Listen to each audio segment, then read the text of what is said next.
Compañeros, profesor, buenas noches.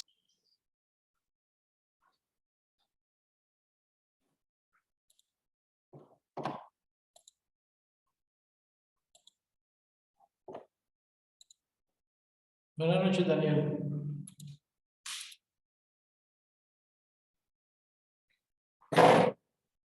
¿Cómo han estado?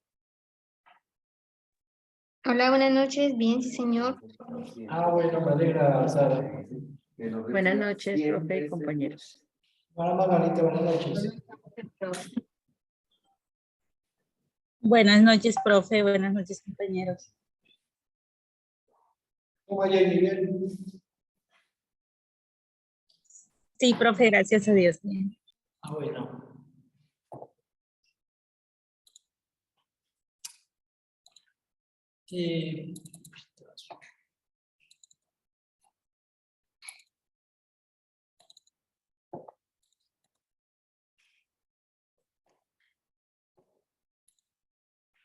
Bueno, sí recibieron la retroalimentación de los informes y algunos de los del trabajo ya, ¿cierto? Sí, señor, gracias. Listo. ¿Tienen alguna observación?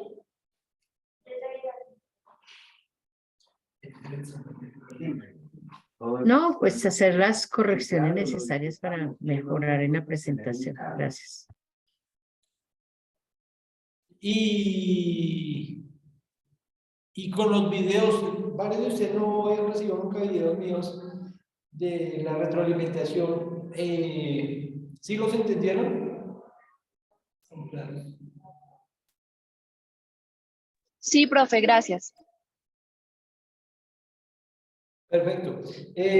Algunos a veces puede que escuchen el tono de voz mío como si estuviera bravo, pero es verdad, estoy bravo. ¿Oyeron? Es que me pasa como si fueran mis hijos. Cuando mis hijos hacen algo, yo quiero hablarles con mucho amor, pero la voz no me sale. Entonces, algunos, yo no sé, perdón lo que voy a decir, algunos no sé qué piensan, pero uno les da el trabajo y les dice, hagan esto, 1, 2, 3. 1, 2, 3. Y clarísimo, yo lo pongo claro. Y me pongo a leer los trabajos y no encuentro ni el 1, ni el 2, ni el 3 por ningún lado. Y yo me pongo a preguntar, ¿y de dónde sacan ese trabajo que hicieron? Si yo nunca pedí eso. Y lo que yo pido no lo pone. Entonces, cuando yo estoy calificando, llega un momento que me canso y los últimos videos me sale así como la voz, como si estuviera bravo. Entonces, cuando escuchen la voz así es porque quiero que sepan que sí, estoy bravo, molesto, porque no siguen instrucciones. No siguen instrucciones. Para ese segundo corte que vamos a empezar hoy, para la próxima semana van a tener el primer informe de lectura. ¿Listo? Entonces, la semana 2, informe de lectura. La semana 3, informe de lectura. La semana 4 va a ser un trabajo. Y la semana 5, el examen. ¿Listo? Para que se programen desde ya. Entonces, en estos días yo empiezo a subir las actividades, los 2 informes de lectura. Pero les voy a rogar un favor.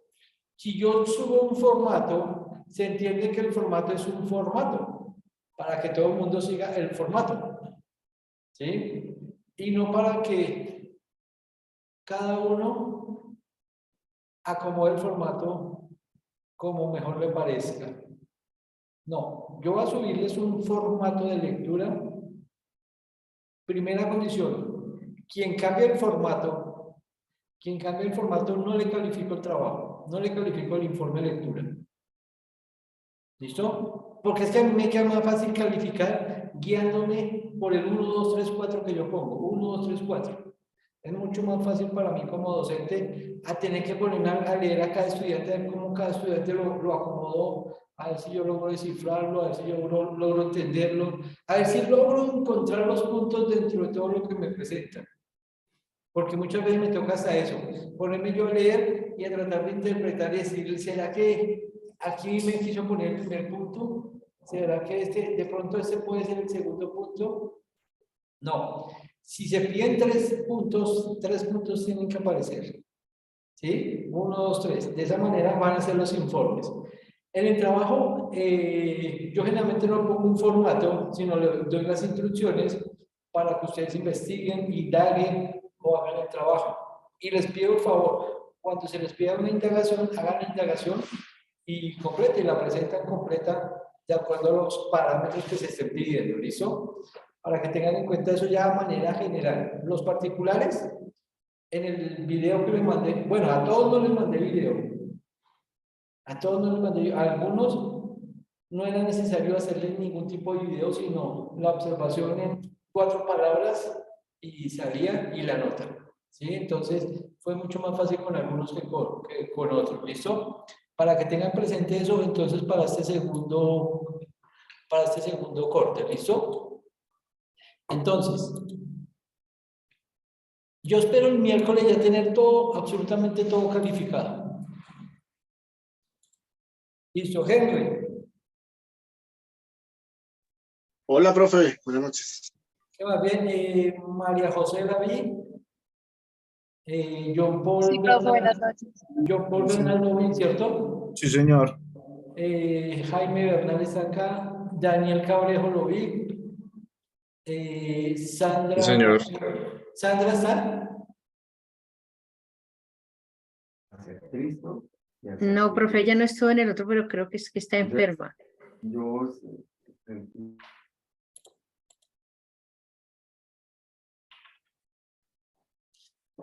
Permítame un segundo que ese teclado no quiere funcionar.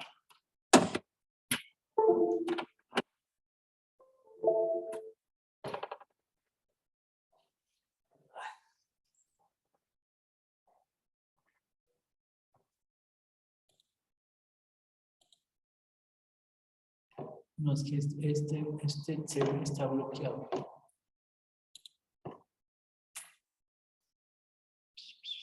Espera. Listo, entonces Sandra no está. Javier. Tampoco. Ana Sofía Iriarte sí la vi. Margarita está. Jonathan Moreno está. Sara está. Josué. Presente. Diana Perdomo. Profe, aquí estoy. Sino que es que tengo la cámara apagada porque voy viajando, profe. ¿Vas qué? Voy viajando, profe, voy en carro. ¿Pero vas manejando tú? No, profe, pero pues igualmente estoy como todo oscuro, si prendo la cámara no se ve nada. Listo. Mercedes David, Jamie está y Karen está acá. Listo, entonces faltaron Sandra y Javier. Listo. Bueno, en este segundo corte vamos a estar trabajando todo lo que tiene que ver con el proceso administrativo. ¿Sí?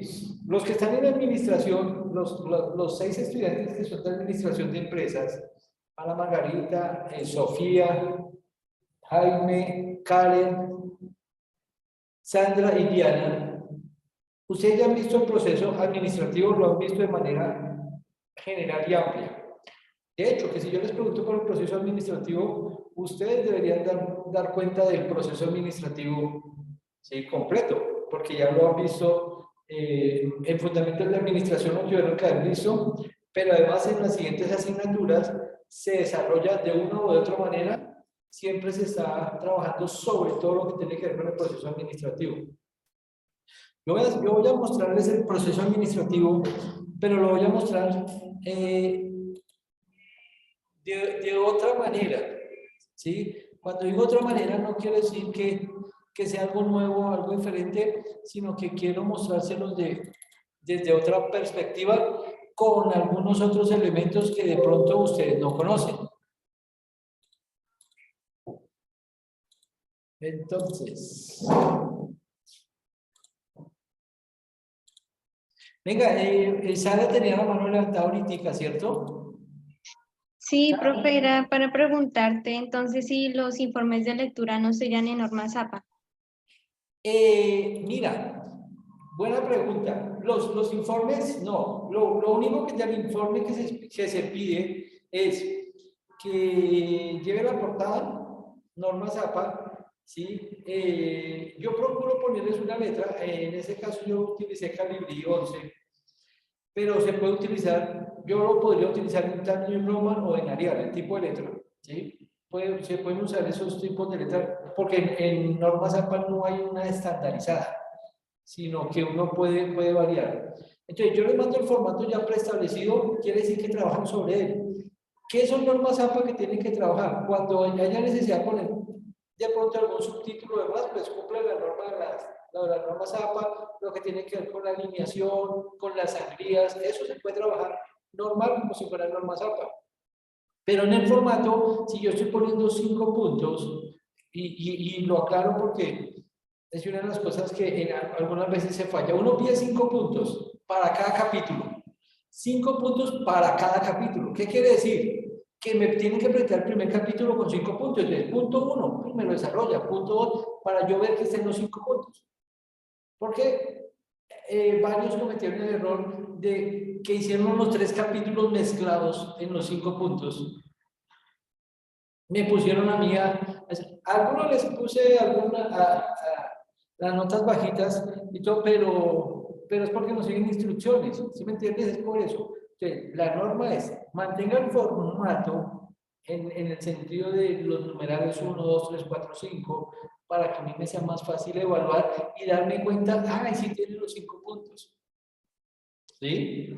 Porque cuando le quitan los numerales y demás, lo que yo les digo, me ponen a sufrir y yo trato de descifrar si tiene o no los 5 puntos, dónde los tiene, cómo los tiene, y en últimas eso al final me estresa y termino diciendo, más bien no le califico todo y le bajo nota.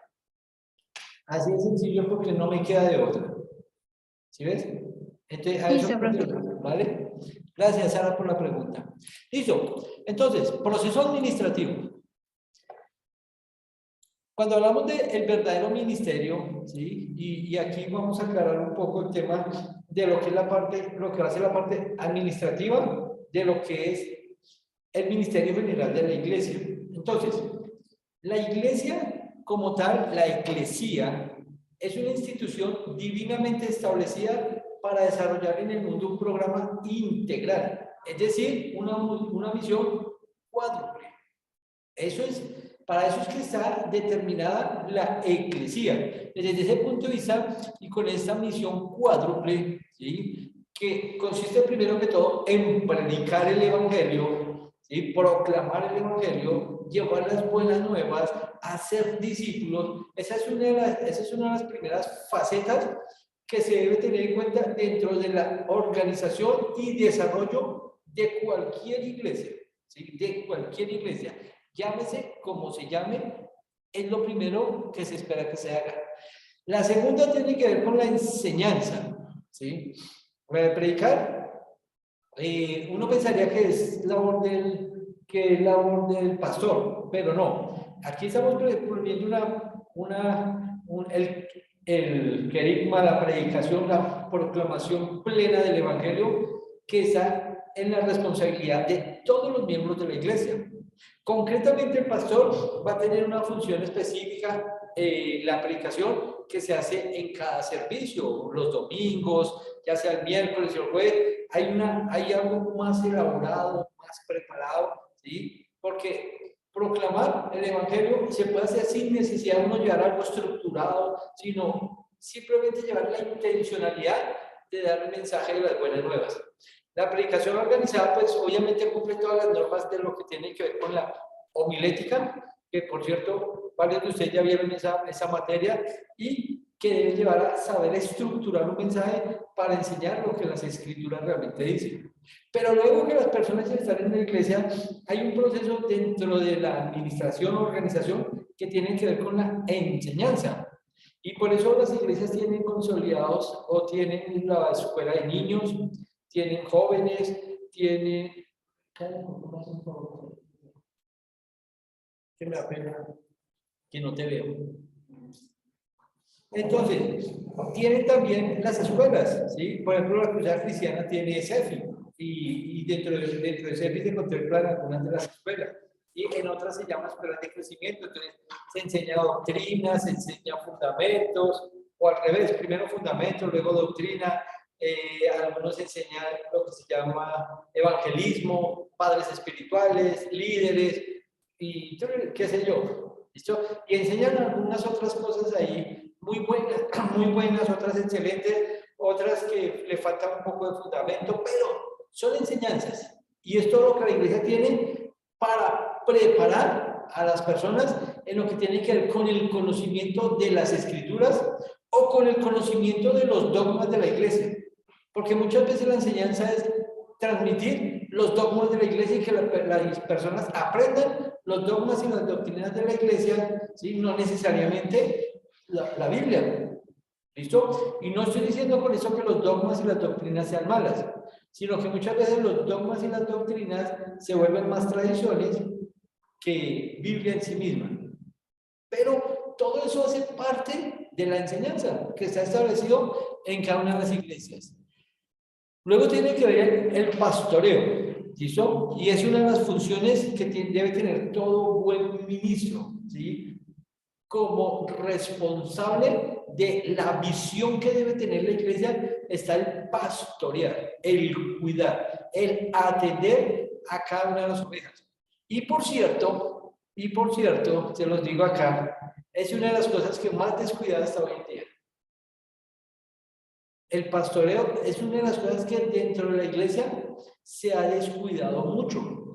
¿Por qué? Porque se le hace más énfasis a las otras, a la enseñanza, a la predicación, al traer, pero lamentablemente muchas veces por tanta actividad dentro de la iglesia se está descuidando el verdadero pastoreo, el verdadero discipulado, el verdadero acompañamiento. De hecho, en la iglesia, ustedes van a ver que el 80% de la iglesia no acompaña, no está en los procesos de aprender para que sean parte de los que son enviados a cumplir la misión. Y eso es algo que se ha de trabajar. Y por último está la administración. La administración hace parte de esas funciones cuádruples de la iglesia. Si se predica, se enseña y se pastorea muy bien, pero no se administra, hay un grave problema. ¿Sí, Daniel?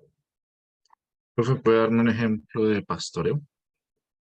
¿Que si le puedo dar un ejemplo de pastoreo? Sí, señor. Claro, un ejemplo de pastoreo tiene que ver con el discipulado. El discipular es pastorear. Un ejemplo es cuando yo como pastor estoy al tanto de las necesidades de mis ovejas. Ahora, por el tamaño de las iglesias actualmente es muy difícil que un pastor pueda hacer eso. Entonces, ¿qué tiene que hacer? Dividir el rebaño en pequeños rebaños y a cada uno delegarle a alguien que estuviese pendiente. Pastorear implica que el pastor está pendiente de las necesidades de la oveja.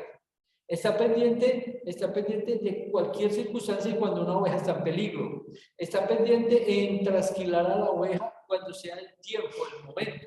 Y no estoy refiriéndome a que tienen que pedirle el diezmo y las ofrendas ahí en trasquilar, no. A eso no me estoy refiriendo. Me estoy refiriendo a la oveja en físico.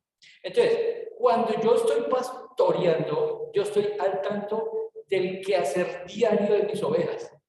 Conozco en qué trabajan.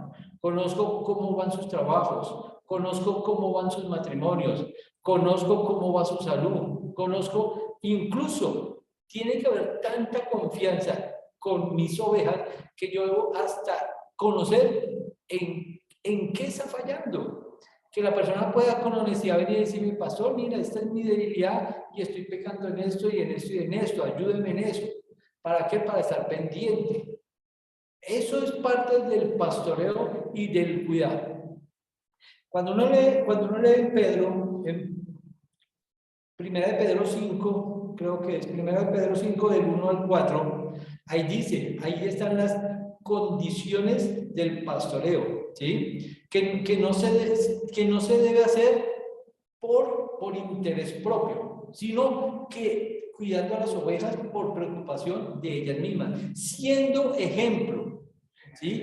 Entonces, para pastorear hay que ser ejemplo, hay que ser modelo. Primera de Pedro 5 del 1 al 4. Mire, en estos días veía un post muy interesante y una discusión que se generó alrededor de esa expresión que decía,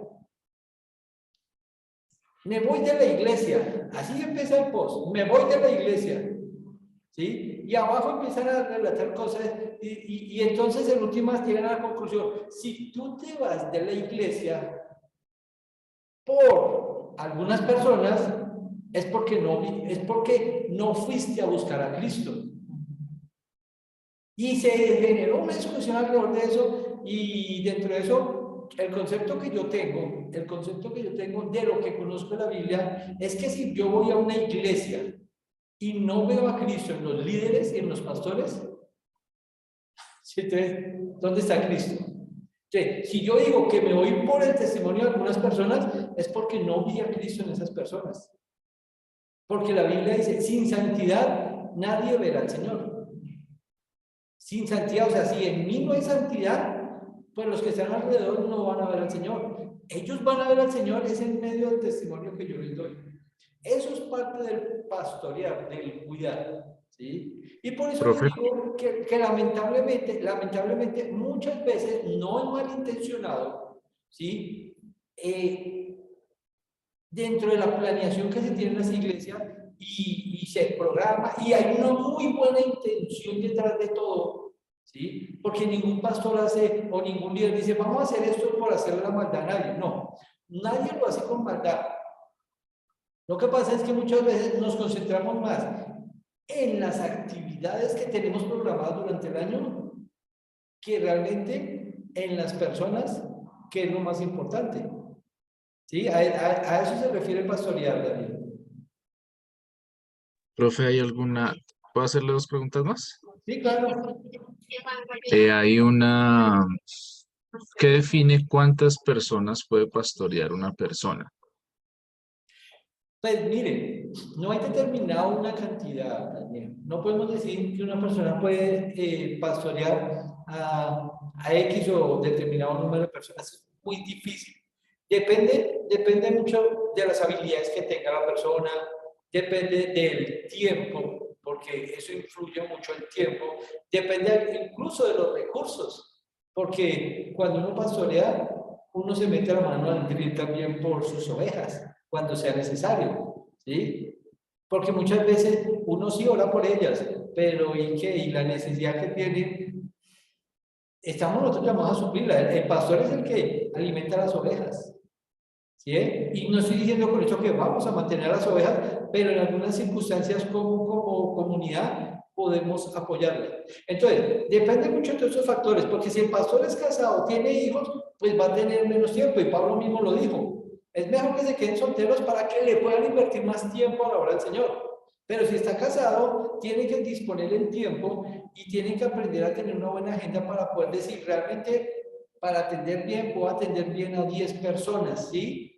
Y poderlas atender. Un pastor, por eso necesita de pastores de apoyo o líderes de apoyo que le ayuden en ese trabajo de pastorear, de atender, de enviar, ¿sí? Y en algunos casos un poco más difíciles, pues el pastor se hace cargo, o el pastor pastorea a sus líderes, sus pastores, sin descuidar al resto de la iglesia. Entonces, son muchos factores que hay que tener en cuenta, pero tienen que ver también con la proyección que cada iglesia hace.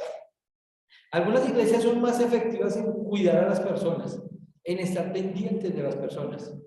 Yo les doy un testimonio mío, Francisco Bermúdez. No es el testimonio de todos. Cada quien tiene su propio testimonio. Yo conozco al Señor hace 28 años. Hace 28 años que llegué a la iglesia. En esos 28 años, de los 4 pastores que yo he tenido, ninguno ha ido nunca a mi casa a visitarme. Ninguno ha conocido dónde vivo yo. Ninguno. ¿Y me siento mal pastoreado? No, no me siento mal pastoreado. Pero eso es lo que yo he percibido.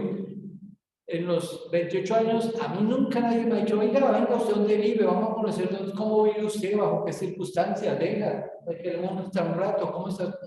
Ningún pastor nunca ha hecho eso conmigo. Pero igual yo sigo en la iglesia. Yo estoy en la iglesia y yo pastoreé iglesia. Si me dan cuenta, entonces cada uno desde su testimonio podría decir muchas cosas.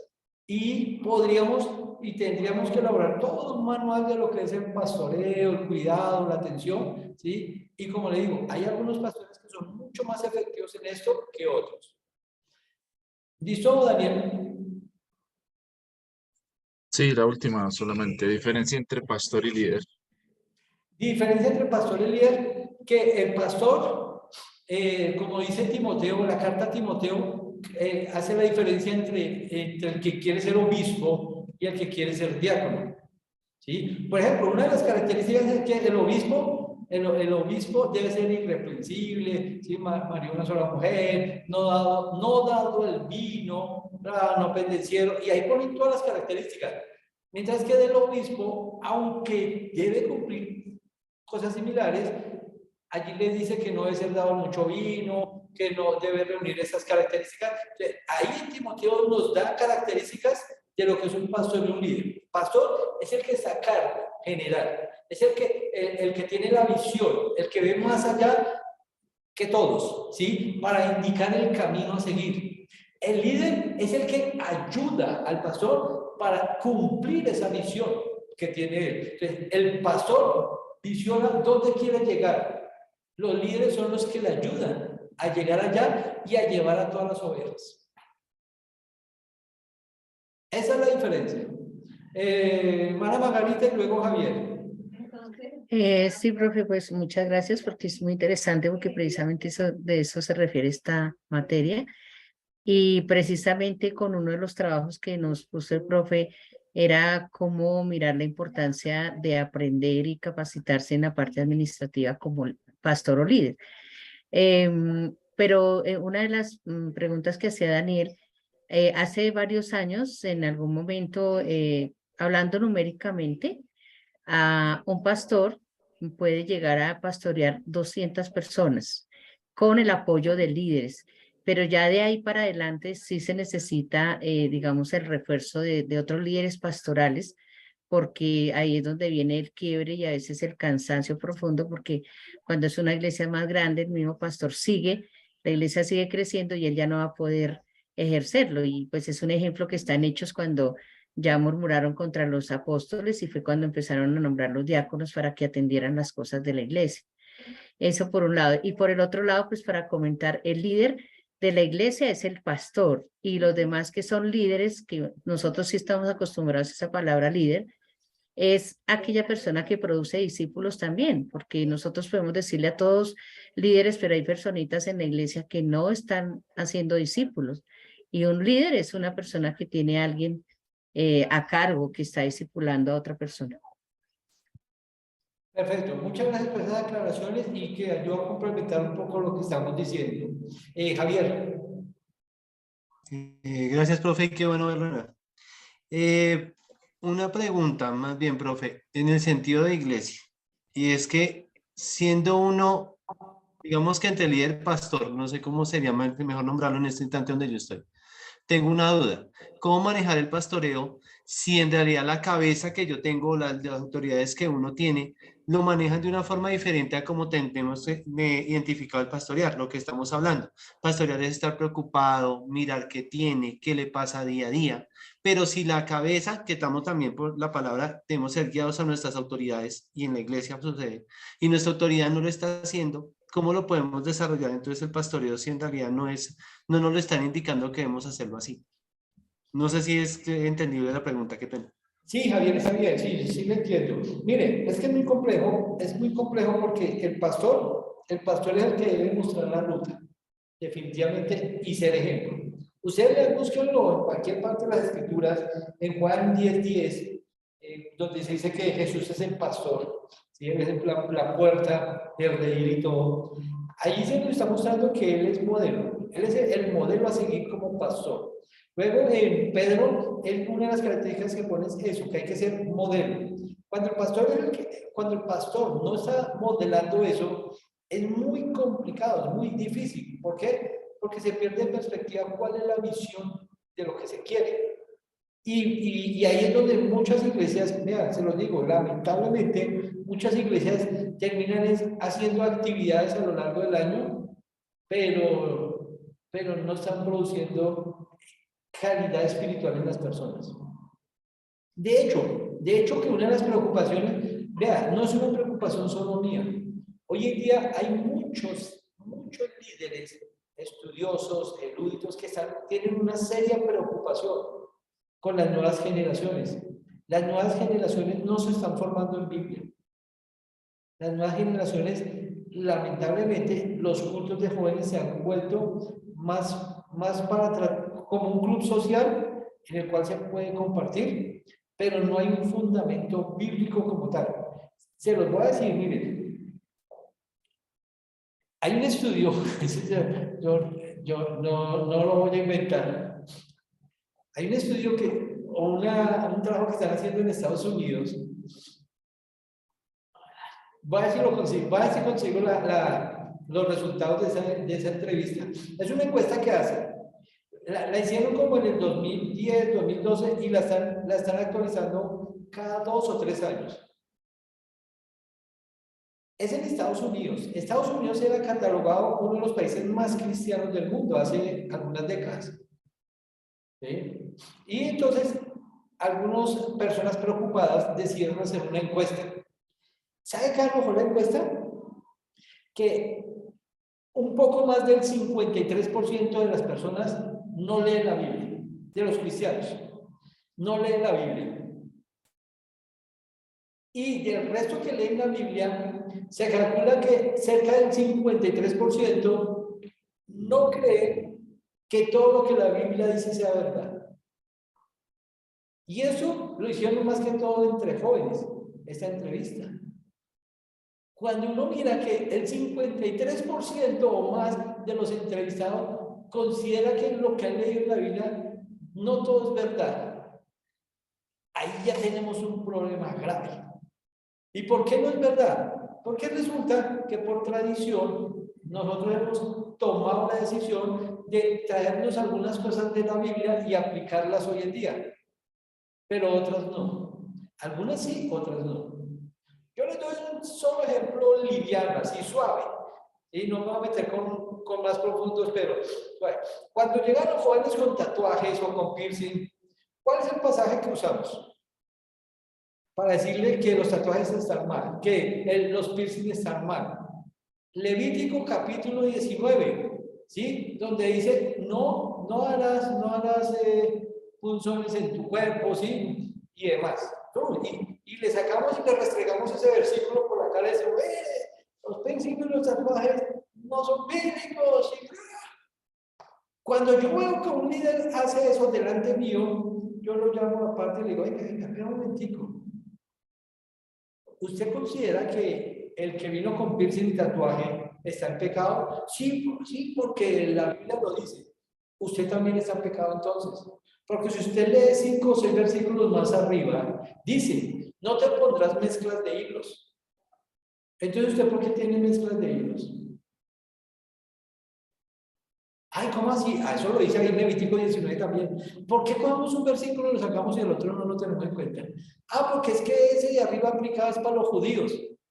Ay, el de abajo no. ¿Cómo así? Uno sí para los judíos y el otro para nosotros. ¿Cómo funciona eso? Y eso es lo que está pasando con nosotros hoy en día, en lo que tiene que ver con la administración de las escrituras. Hemos decidido traer lo que nos conviene y dejar allá lo que no nos conviene. Pero eso está pasando en las nuevas generaciones con con mayor fuerza. Y ese es un gran problema que vamos a tener que enfrentar, porque si nosotros desde nuestras iglesias no empezamos a administrar bien el ministerio de la predicación y la enseñanza, vamos a tener serios problemas. Miren, yo hice el cambio de iglesia por varias razones, pero dentro de todas varias razones doctrinales, hubo una por la cual me pusieron en el dilema o que cambiaba algunas cosas, concepciones que yo tenía, o que tenía que sentarme. Yo dije, no, antes de sentarme prefiero irme. Pero una de las cosas fue que yo confronté y dije, pero ¿cómo es posible que aquí estemos enseñando que las personas cuando vienen con un que espíritu de mentira, que espíritu de adulterio, hay que ministrarles liberación? Si es que la mentira y el adulterio son pecados, eso no necesita liberación, eso necesita arrepentimiento. Y entonces me dijeron que no. Y yo, pues si eso es lo que enseña la Biblia, ¿vamos a cambiar lo que dice la Biblia? Que no, que porque eso es lo que se enseñaba desde la escuela de sanidad. Yo le dije, no, pues yo no puedo enseñar eso. Me dijeron, pero si no puedo enseñar eso, entonces vamos a tener problemas. Le dije, no, no vamos a tener ningún problema. No me preocupen, yo me voy. Me fui. Y me fui porque yo no puedo enseñar algo que la Biblia no dice. Y esa es una de las cosas que hoy estamos sufriendo. ¿Por qué? Porque no hay una buena administración de la escritura. Entonces, si no hay una buena administración de la escritura, con el resto, pues imagínense cómo va a funcionar. Pero igual, dentro de todo el ministerio de la iglesia, tenemos que manejar el ministerio de la predicación, de la enseñanza, del pastoreo, pero de la administración. Que esa es otra de las cosas. Ustedes lo leyeron en el libro, y es una realidad. Lamentablemente, la mayoría de pastores no tienen una preparación en el área administrativa. Por eso, entre más grande la iglesia, deciden poner a una persona que administre. ¿Sí? Y eso está bien. Alguien que conozca del tema de la administración. Proveer, cuando hablamos de los objetivos de la administración, debemos saber que la administración debe ser para proveer más y mejores líderes para un desarrollo mejor de las actividades. Eso es lo que yo hago con una buena administración. Debo aprender que haya más y mejores líderes. Debo lograr más armonía entre los elementos de la iglesia o de la asociación o de la fundación. ¿Sí? Debo desde lo administrativo lograr que haya más armonía para que todos vayamos en la misma dirección.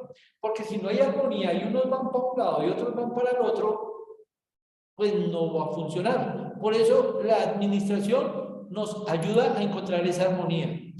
Engrandecer y multiplicar los resultados de la labor del grupo.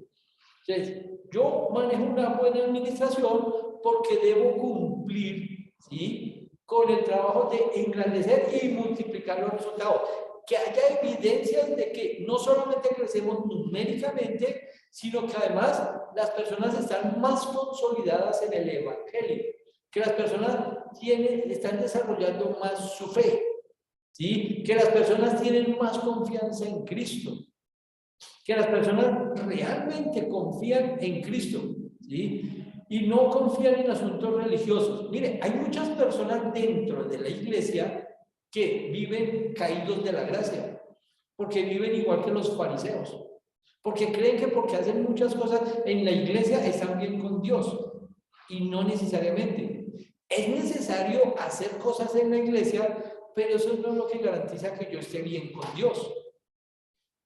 ¿Sí ven? Entonces, en eso nosotros debemos aprender a administrar para que los líderes entiendan a tener su confianza en Cristo, pero que a la vez entiendan la importancia de que entre todos trabajemos para sacar adelante la visión y misión que tenemos como iglesia. En el proceso administrativo, ¿cuántos pasos conocen ustedes del proceso administrativo? Pues principalmente 4, profe. 4, principalmente 4. ¿Cuáles son? Planear, organizar, dirigir y controlar. Bien, exacto. Esos son los cuatro pasos del proceso administrativo, pero resulta que a mí me gusta más el proceso administrativo de 6 pasos, el hexágono. El hexágono. Y no estoy diciendo que voy a meterle algo nuevo a la administración, no. Los 4 procesos que ustedes han aprendido son correctos, están bien, son los fundamentales.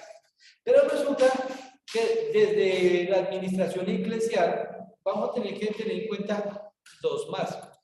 El primero es el de apreciar. Apreciar. Ese para mí es clave, es importantísimo. ¿Por qué? Porque muchas veces no apreciamos algunas cosas, por eso no vamos a saber qué planear. Porque precisamente después del apreciar viene el planear. Después el preparar. Que estos 2, apreciar y preparar, muchas veces no se tienen en cuenta. O se tienen en cuenta dentro de los otros. Por ejemplo, alguien me podría decir, es que el diagnóstico es similar al de apreciar. Y digamos que sí, pero no. Porque el diagnóstico yo lo hago después de que logro apreciar. Y les voy a dar un ejemplo de eso así rápidamente. Nehemías, voy a hablar mucho de Nehemías en el proceso administrativo porque para mí Nehemías los maneja todos. Nehemías no empezó a planear. Nehemías primero apreció. Cuando vino su hermano, dice que le contó cómo estaba la ciudad. Entonces, Nehemías tuvo una apreciación de la situación. Y mire que Nehemías no se puso a hacer ningún diagnóstico, ni se puso a planear. Sencillamente tuvo una apreciación de la situación que estaban viviendo en Jerusalén. Y entonces a partir de esa apreciación, a partir de esa observación, es que él entra y dice, uy, hay que planear algo. Y luego va a entrar en el proceso de la planeación, que luego lo vamos a ver más en detalle. Y luego entra a hacer la preparación. ¿Por qué? Porque después de que prepara, organiza. Hay que preparar. Y después esos recursos que yo preparo, los organizo para ponerlos a funcionar. Luego viene el ejecutar. Y por último, el controlar.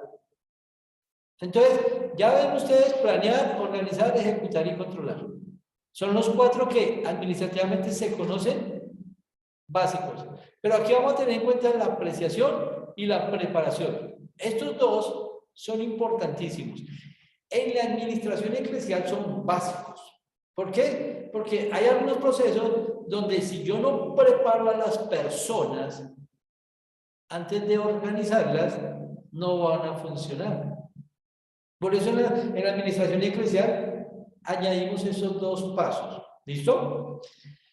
¿Alguna pregunta hasta ahí?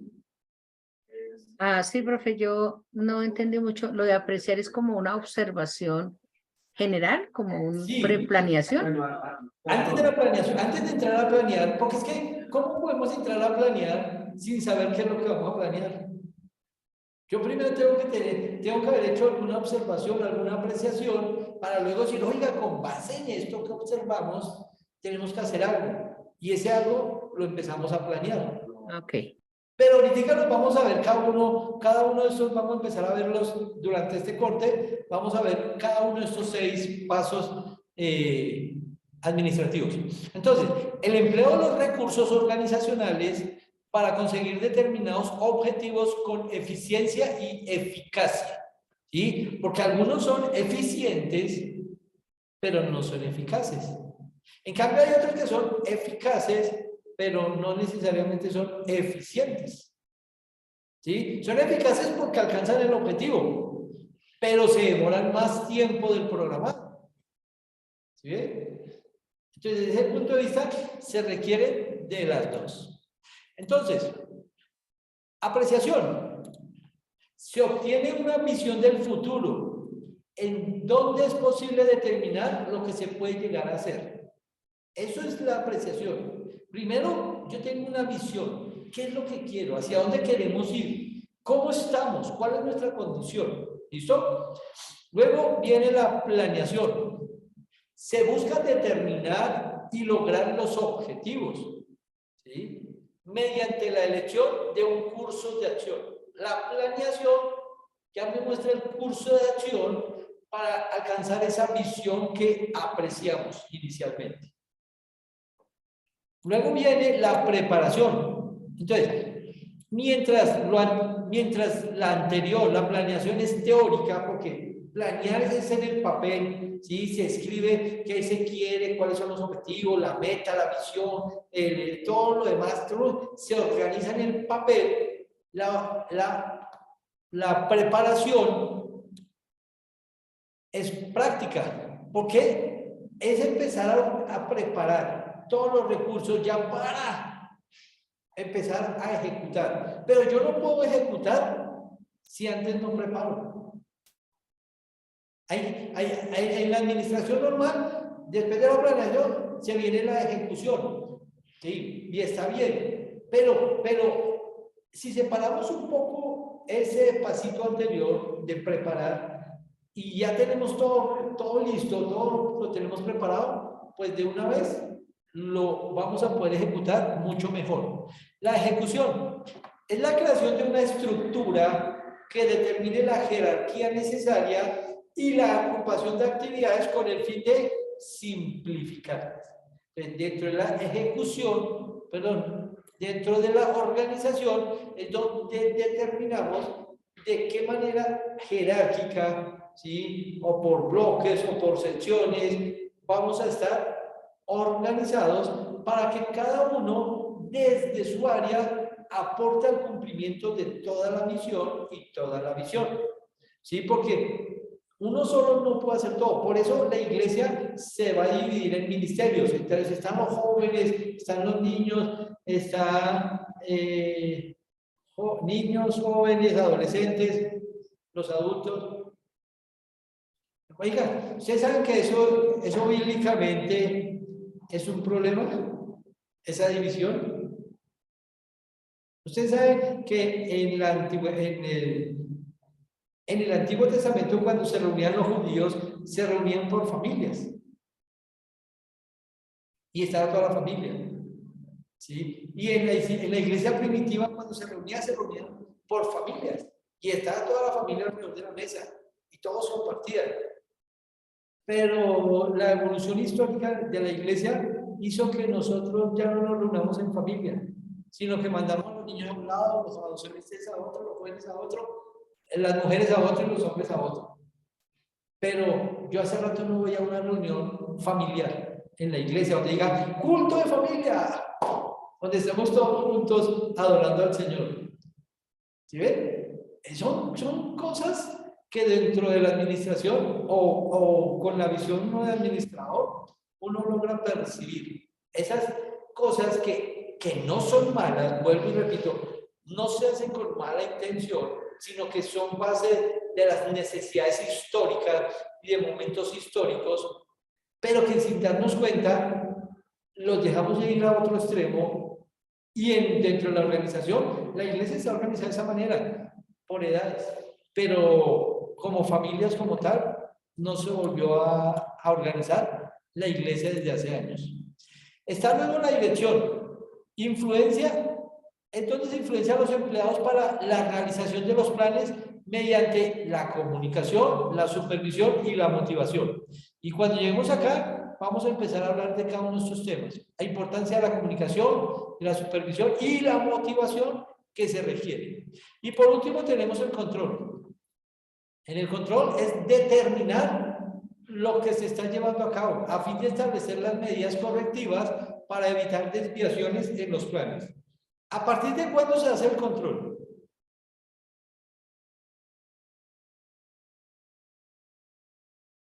¿A partir de cuándo hay que hacer control?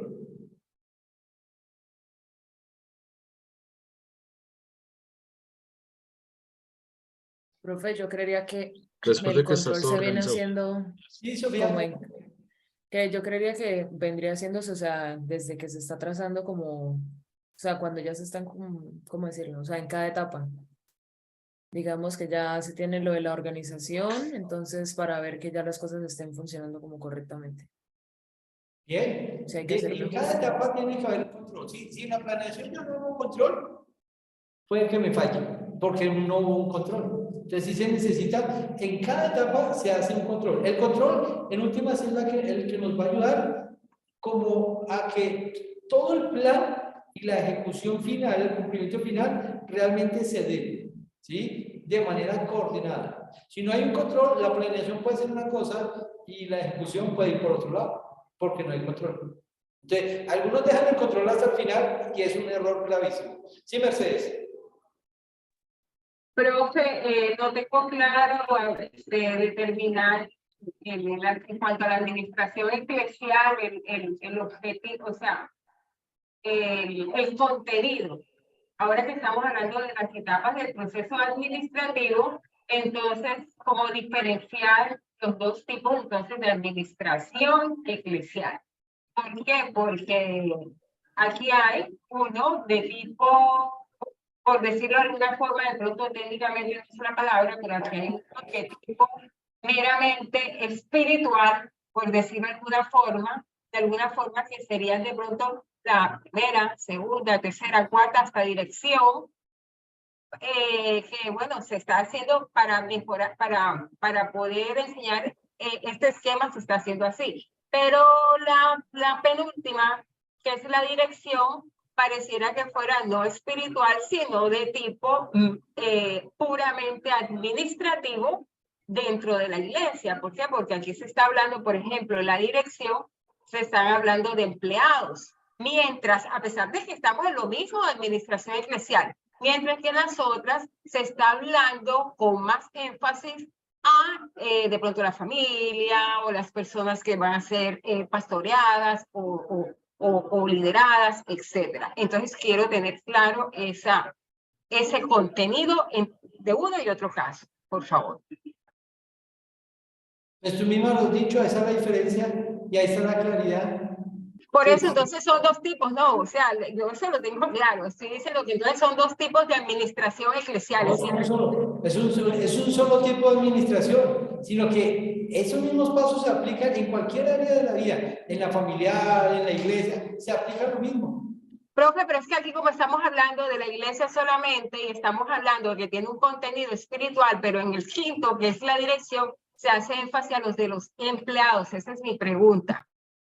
Pues el asunto es que cuando vamos a hablar de administración eclesial, tenemos que hablar es desde las personas que están vinculadas directamente a la iglesia, incluye los voluntarios.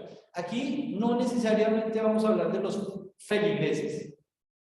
Sí, o sea, aunque sean las otras etapas, aunque sea la etapa de apreciación, planeación, preparación, ¿qué digo? La apreciación, por ejemplo, de empleados, planeación de empleados, preparación de empleados, también dirección de empleados, pero también dirección de familias, dirección de jóvenes, dirección de parejas. Esa es mi pregunta. No, por eso te digo, tú puedes aplicar eso al Ministerio de Jóvenes solamente. Esto lo puedes aplicar al Ministerio de Niños solamente. Esto lo puedes aplicar al Ministerio de Familia solamente. O sea, cada una de estas se puede aplicar a cualquiera de las áreas de la iglesia independientemente. Y a la vez hay una general para toda la iglesia. Pero yo aquí no voy a hablar, aquí no vamos a hablar propiamente de los feligreses en la administración. Los feligreses o las personas asistentes a la iglesia o los miembros de la iglesia son el resultado de toda la buena administración. Nosotros no vamos a administrar a los miembros de la iglesia. Ellos son el resultado de lo que nosotros administramos.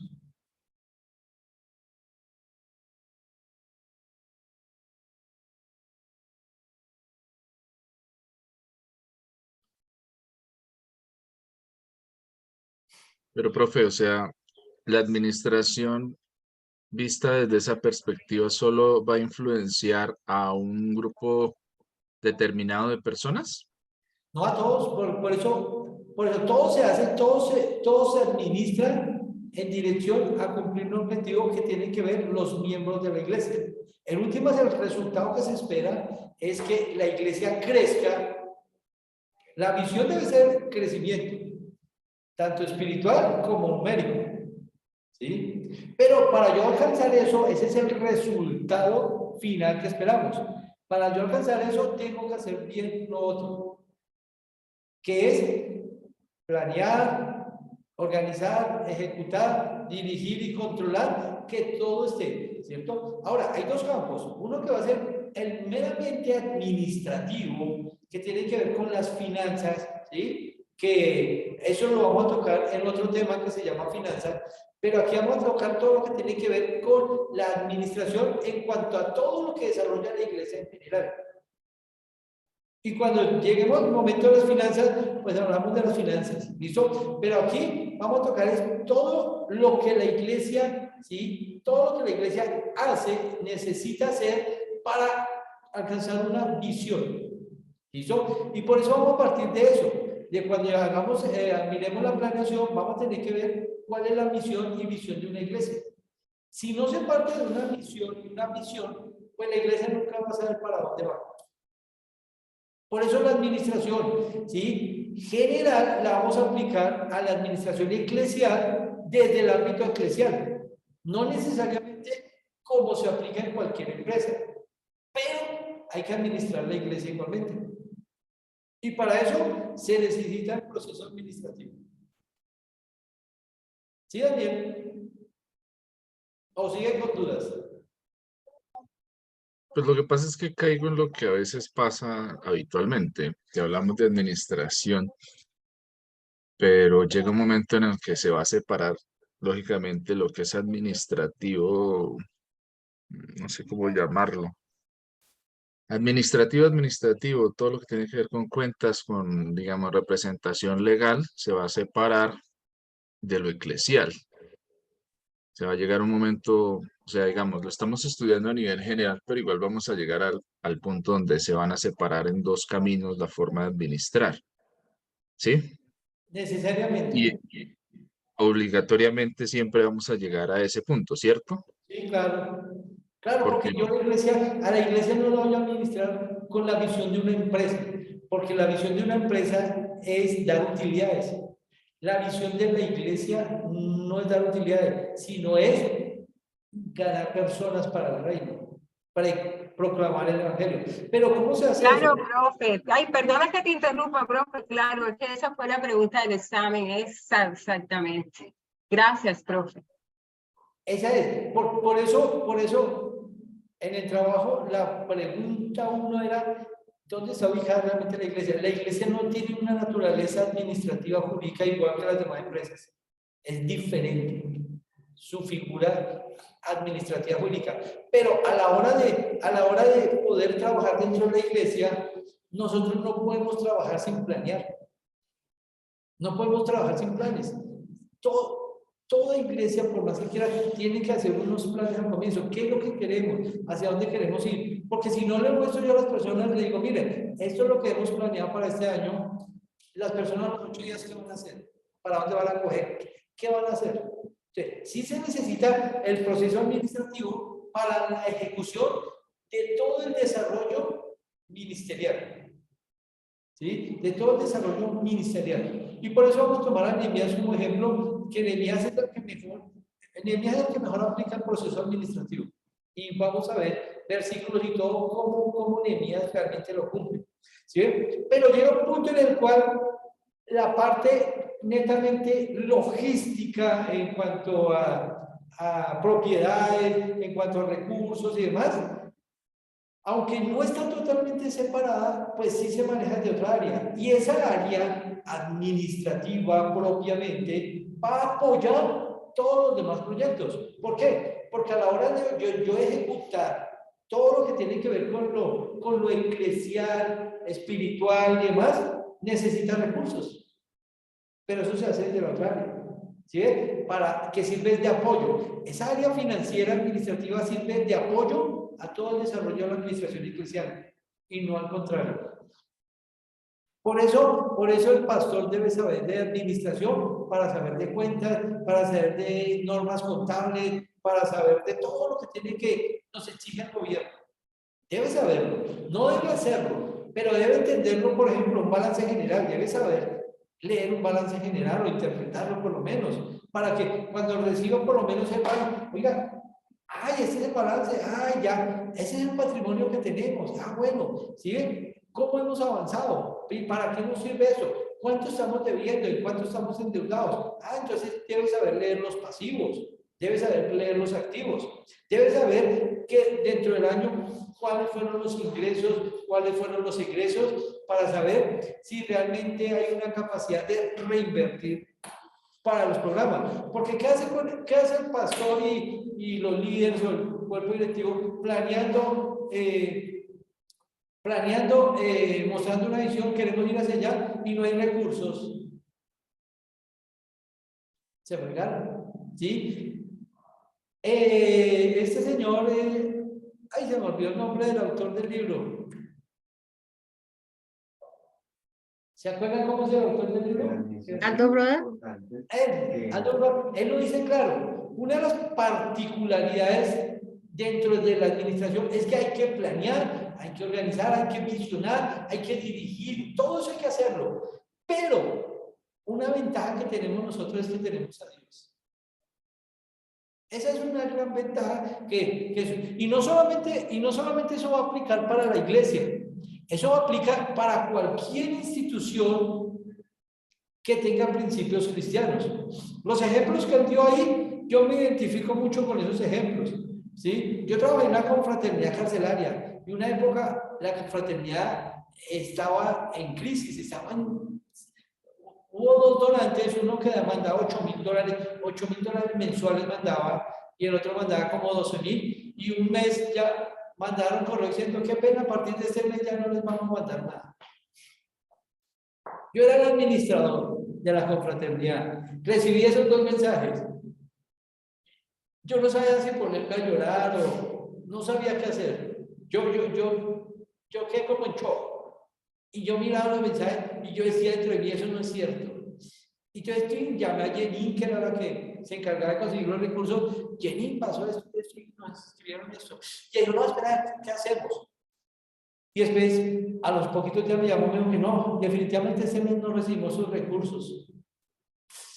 ¿Y qué vamos a hacer? Tenemos a Dios. 15, llegó el 15, tocaba pagar la nómina. Bueno, ni el 15. Nosotros también pagamos la nómina un día antes. Y sobre todo porque nosotros íbamos al banco y sacamos el efectivo para pagar. En esa época no podíamos hacer transferencias todavía.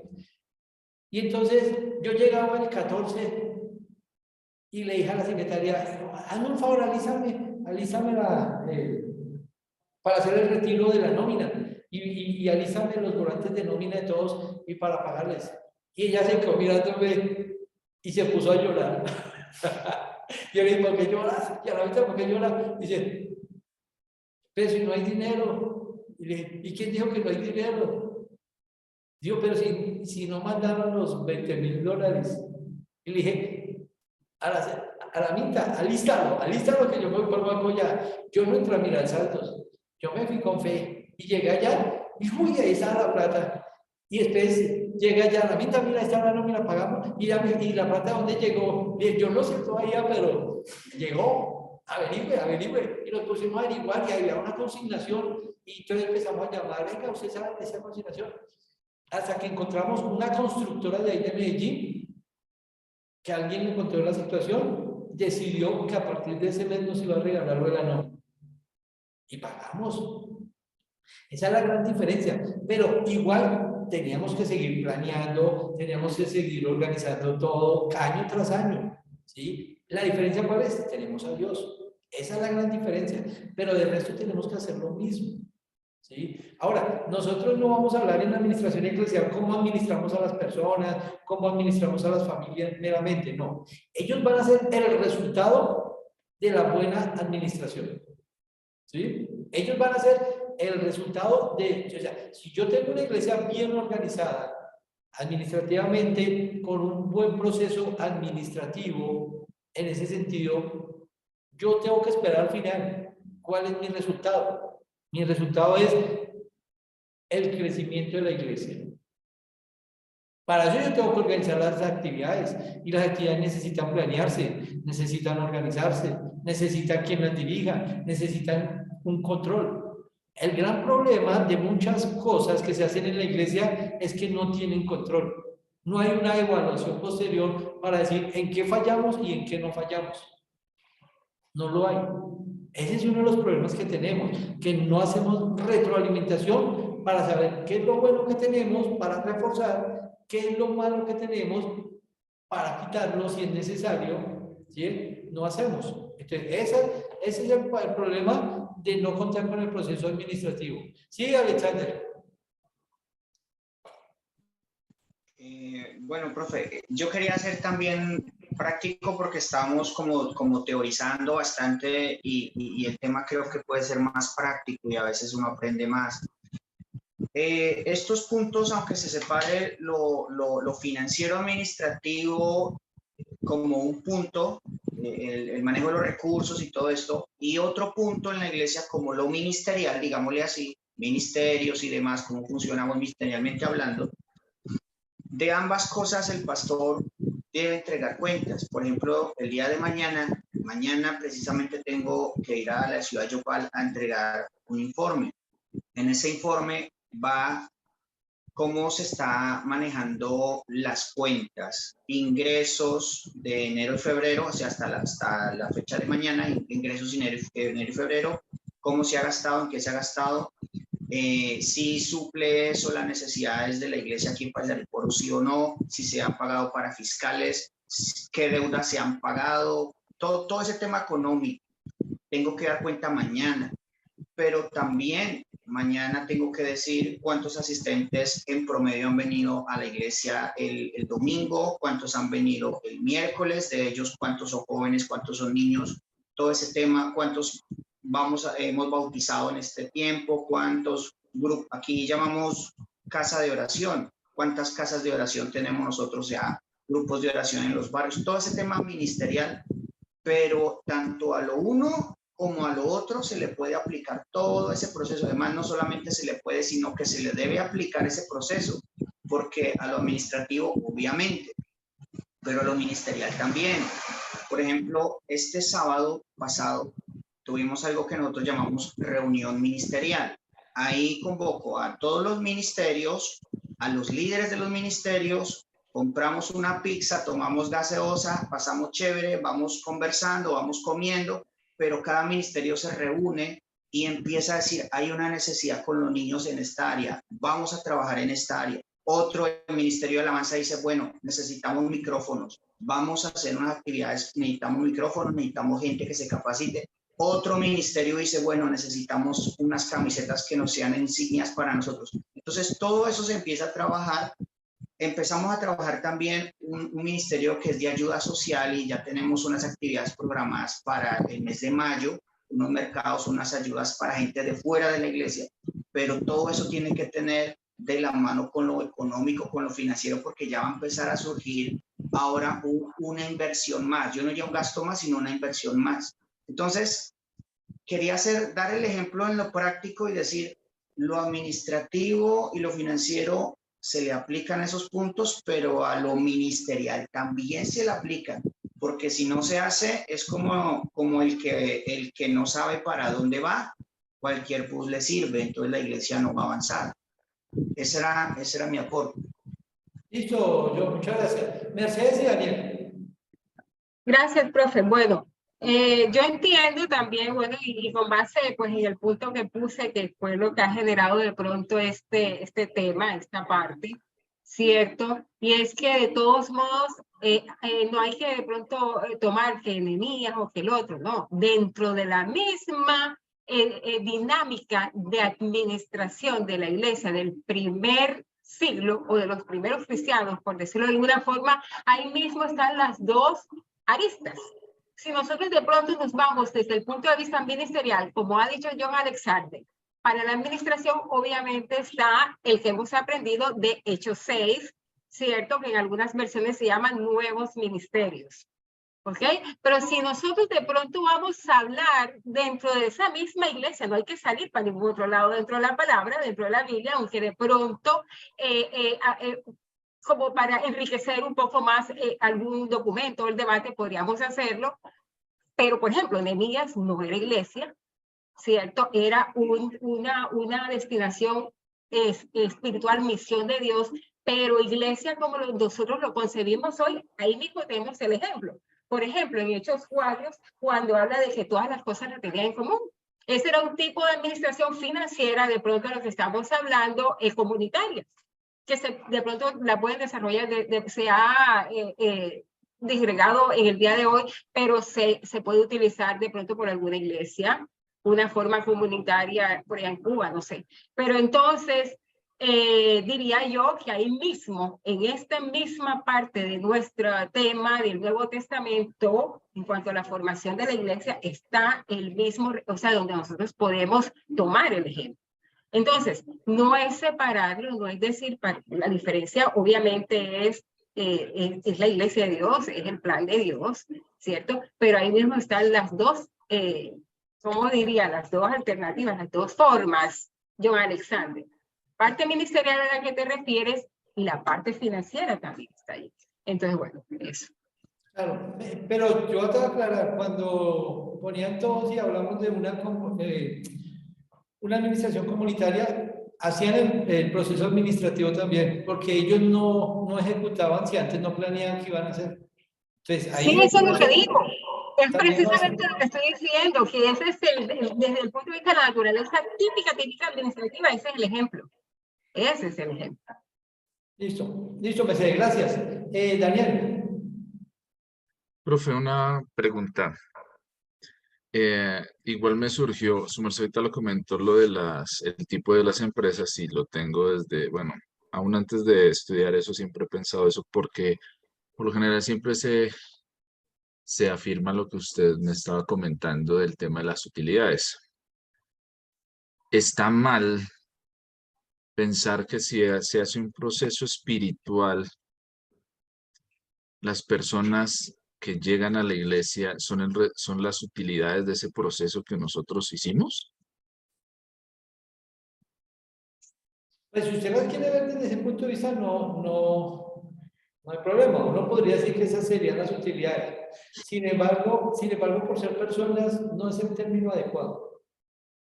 No, yo lo entiendo, digamos, entiendo que digamos es una forma como muy mala de pronto de pensar, porque estamos volviendo a las personas de pronto, no sé, valores, números y eso.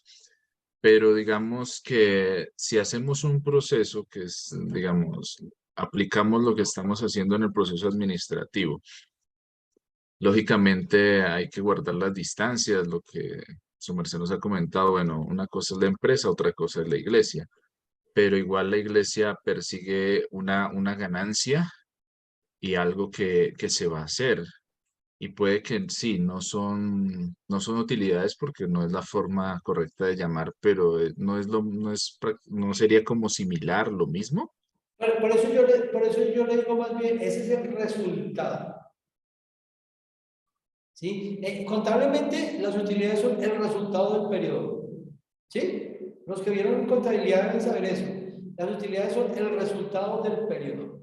El resultado del periodo fue utilidad o pérdida. Para nosotros, el resultado son las personas que llegan nuevas y las que se forman. ¿Sí ven? No viéndolo como una utilidad, sino como un resultado, que al final es lo que nosotros vamos a tener que buscar. ¿Listo? Entonces, miren, verá, bien lo decía yo, la importancia de verlo desde el punto de vista práctico.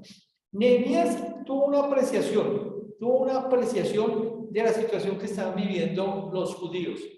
Y él dice que él entró y oró, ¿cierto? Lloró, ¿sí? Reclamó a Dios, pidió perdón por su pueblo y demás. Y ustedes pueden leer al final del capítulo 1 de Nehemías. Al final del capítulo 1 de Nehemías, y esa es otra gran diferencia, es que en la administración eclesial, la planeación no se hace desde el punto de vista humano, sino tiene que haber una planeación divina. Y ustedes pueden leer que en el versículo 11 dice, en el 1:11, te ruego, oh Señor, esté ahora atento en tu oído a la oración de tu siervo y a la oración de tus siervos, quienes desean reverenciar tu nombre. Concede ahora buen éxito a tu siervo y dale gracia delante de aquel varón, porque yo servía de copero al rey. Cuando uno lee ese versículo y enseguida lee lo que sucede, uno se da cuenta que después de Nehemías orar, él ya tenía en mente qué era lo que iba a hacer. Concédele buen éxito a tu siervo delante del rey. ¿Por qué? Porque ya Nehemías tenía un plan. Y sale y le cuenta el plan al rey. Y entonces el rey lo vio así como triste, como esa cara alargada, y entonces le pregunta, ¿qué te pasa? Y entonces Nehemías le cuenta cuál es la situación y cuál es su plan. Y entonces el rey le concede ciertas cosas. ¿Por qué sabemos que había un plan? Porque el rey le preguntó, ¿y cuánto tiempo necesitas para hacerlo? Y después de que Nehemías le dice cuánto tiempo necesitaba, después el rey le dice, listo, me parece bien. Ahora él tenía que preparar. Y entonces le dice al rey, ve, pero necesito materiales, necesito madera. Y el rey le da cartas para que consiga madera. Entonces Nehemías prepara todo el tema. ¿Sí? Él no se va para Jerusalén así con las manos vacías. Él tiene un plan y él prepara los materiales que va a llevar y va a usar. Cuando llega allí a Jerusalén, ustedes pueden leer desde el versículo del 2:11 en adelante, dice que él organizó a las familias. Las organizó de tal manera que a cada una le fue dando una labor para desarrollar. ¿Sí? Y él era el que dirigía. Él estaba pendiente y los dirigía. Entonces le decía, con una mano cojan la espada y con la otra cojan el palustre. Y los dirigió. Y de cuando en cuando daba la vuelta para controlar cómo estaba la situación. Entonces vemos que Nehemías desarrolla todo un proceso administrativo para construir los muros. Eso mostrándonos de la importancia que tenemos de nosotros también planear. Nosotros planeamos actividades, nosotros planeamos programas, nosotros planeamos el desarrollo de la iglesia para todo el año. Es más, hay iglesias que planean la predicación de todo el año de una vez. Y ya saben todos los domingos durante el año que van a predicar. Por eso cuando invitan a alguien, sencillamente lo invitan, mire, lo invitamos y ese domingo vamos a predicar eso, porque ya está planeado. Ya está todo organizado para el año. Y no dejan a la improvisación. Empieza febrero y viva y dije, este mes que vamos a predicar. No, eso no funciona de esa manera. Hay que tener visión, ¿sí? Planeación, que todo lo que tiene que ver con la predicación, con la enseñanza, con el pastoreo, vaya acorde con lo que se administra, para que todo coordinado vaya hacia un mismo punto. Por eso, las predicaciones de los domingos deberían ir en línea con las enseñanzas que muchas veces se dan, o con lo que se enseña en los grupos. Debería ir en línea, que no es que el sábado se enseñó una cosa en los grupos y el domingo van a predicar otra cosa. No, debería ir en línea para que las personas puedan ser mejor formadas. Entonces, tiene que haber una planeación y tiene que haber una dirección, y en ese sentido Nehemías es el mejor ejemplo que podemos tener. ¿Listo? Cuando nosotros hablamos de apreciación, miren, lo verán. En la apreciación, la tarea de la apreciación consiste en determinar qué se puede hacer a partir de una situación en concreto. Cuando nosotros vemos que se está presentando una situación en la iglesia, que lo podemos apreciar, que estamos observando qué está sucediendo, es donde decimos, oiga, hay que hacer algo acá. Hay que hacer algo. Tenemos esta situación, tenemos esta necesidad, tenemos este problema, ¿listo? Tenemos esta oportunidad, porque también hay oportunidad, y entonces decimos, basados en esa necesidad, en esa oportunidad, en ese problema, entonces tenemos que tratar de hacer algo. Entonces, para apreciar hay que tener en cuenta algunos elementos. ¿Listo? Todo trabajo inicia con una cuidadosa apreciación. Y para eso vamos a tener algunos métodos eficaces de apreciación. ¿Listo? Se los voy a mencionar rápidamente. Uno, a partir de la investigación científica, uno puede apreciar cosas. La interpretación de valores como método de apreciación administrativa. ¿Qué están opinando las personas de la iglesia? Basado en lo que uno escucha y la interpretación de los valores que se están transmitiendo, uno puede saber hacia dónde reorientar la iglesia. Esa otra es la más importante, apreciación de las necesidades comunitarias. ¿Qué necesidades tiene nuestra comunidad en concreto? No todas las iglesias tienen las mismas necesidades. Por ejemplo, después de pandemia, las necesidades cambiaron para todas las iglesias. Entonces, ¿qué necesidades surgieron? ¿Basados en qué debemos ahora planear y trabajar en beneficio de las personas de la iglesia, pero en beneficio de las personas que podrían llegar nuevas? Entonces, tenemos que determinar cuáles son las necesidades. ¿Qué necesidades? Mire, hubo personas que perdieron su trabajo, hubo personas que quebraron sus negocios, ¿sí? Hubo personas que perdieron familiares. Todas esas necesidades surgieron después de pandemia. ¿Qué hace la iglesia? Plantear algo para poder trabajar con estas personas. Entonces, eso hay que planearlo. Entonces, miren, verá que solamente el hecho de apreciar esas necesidades ya me debe llevar como iglesia a planear algo. ¿Qué vamos a hacer para ayudarlas?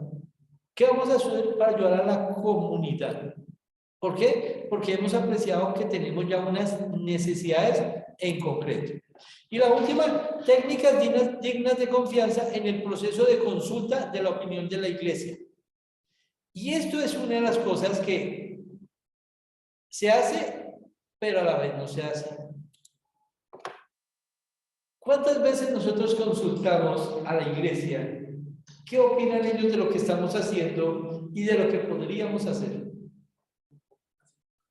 ¿Quiénes son los que conocen la situación de la iglesia mejor? ¿Los líderes o los miembros de la iglesia? Los líderes.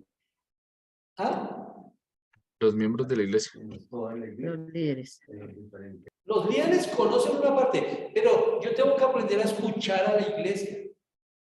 ¿Por qué? Porque la iglesia posiblemente podría aportarnos cosas importantes. Entonces, yo podría, qué sé yo, una vez al año hacer una encuesta para conocer cómo se están sintiendo, qué están viviendo, qué opinan ellos acerca del rumbo que tiene la iglesia.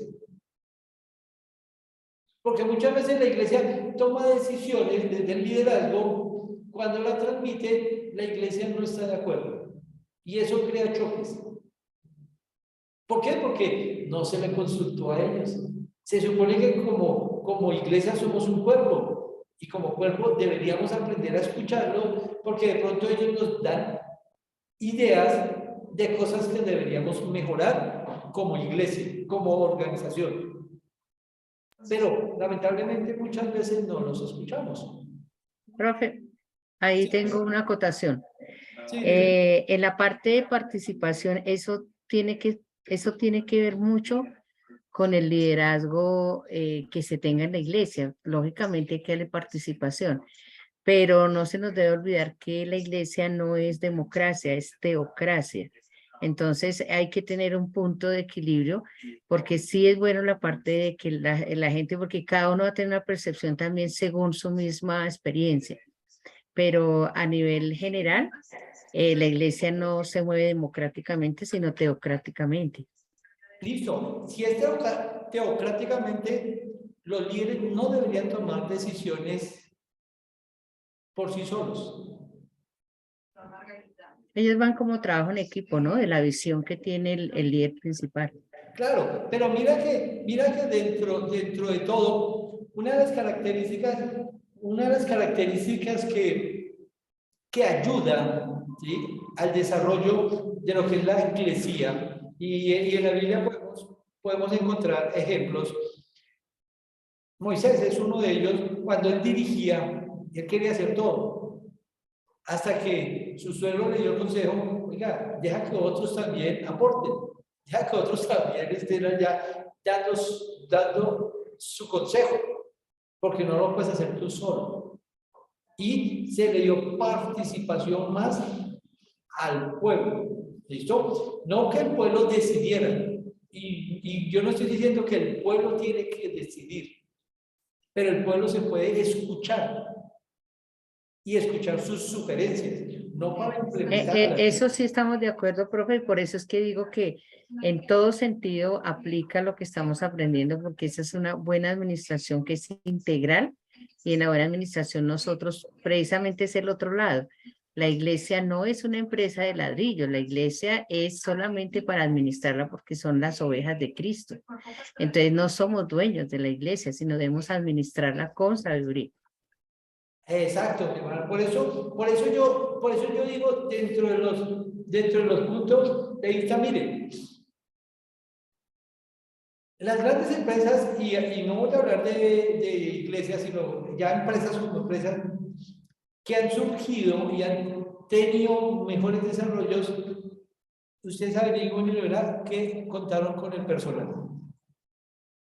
Porque el personal es el que conoce el trabajo. Los que están abajo en la base son los que saben en realidad qué es lo que se está haciendo y cómo se está haciendo. Y son los que pueden dar ideas para mejorar ciertas cosas. En la iglesia sí creo que hace falta escuchar un poco más a la iglesia. No que la iglesia tome las decisiones, aunque antes se hacía, pero ya ese gobierno congregacional ya no existe. Se abolió y hoy en día desde los cuerpos directivos se toman las decisiones y simplemente se le comunican a la iglesia y la iglesia pues decide si las acepta o no las acepta. Y el que no las acepta pues se va de la iglesia y ya. Esos son los procesos que se manejan actualmente. Daniel, ya con esto terminamos y continuamos mañana. No, que digamos, el tema de escuchar a la gente es importante porque a veces uno se confía de las personas y el círculo que tiene muy cercano. Y lo digo es porque en muchas iglesias el círculo cercano se termina volviendo personas que son muy buenas para alabar al pastor. Todo lo que el pastor diga, claro, hay que hacerlo, ¿no? Vamos bien. Y a veces se genera una idea desdibujada de lo que realmente está aconteciendo en la iglesia. Doy un claro ejemplo con a veces el tema de la predicación de la palabra. La palabra se mide muchas veces el éxito por los amenes, los aplausos, por esas cosas, pero realmente a veces, lo digo porque particularmente hace unos días me acerqué a una persona y le dije, ven, mira, esta prédica de esto que pasó, ¿bendijo tu vida? Y dijo, no, eso no me está alimentando a mí. Pues yo voy y estoy ahí, uno dice amén, pero realmente no, porque yo no, de lo que se está predicando, hay cosas que, o sea, no sé, yo no sé si es que estoy mal, pero no las entiendo, ¿sí? Y esas cosas suelen suceder mucho y a veces uno de los problemas que yo veo es que nosotros no estamos dispuestos a escuchar a alguien que de pronto nos diga, no, es que pues no me parece eso, no en el sentido de que sea rebeldía ni nada de eso, sino que muchas veces hay cosas que de pronto podemos mejorar, ¿sí? Podemos generar procesos que nos permitan ser más efectivos en la labor que se está desarrollando. Y también me voy al otro extremo. Conozco el caso de una iglesia que es muy grande, pero ya en este sentido de hacer iglesia, ellos ya se han ido de pronto al otro extremo. Y es al extremo de cómo utilizar diferentes herramientas que existen para mejorar las empresas y aplicarlas directamente a la iglesia, desde lo que la gente escucha, cómo ve el servicio, las canciones que se cantan, la forma en la que se les habla, todo. Hay un marketing muy empresarial en la iglesia y eso a ellos particularmente los ha llevado a un desarrollo muy grande, pero también ya se han ido, digamos, al otro extremo. Al otro extremo. En cuanto a lo primero, digo esto nomás, solo lo digo, hay predicaciones que son bonitas, que dicen verdades, pero no son bíblicas. Que el Señor los bendiga. Nos vemos mañana. Gracias, profe, gracias a todos. Buenas Sin noches. derecho a réplica.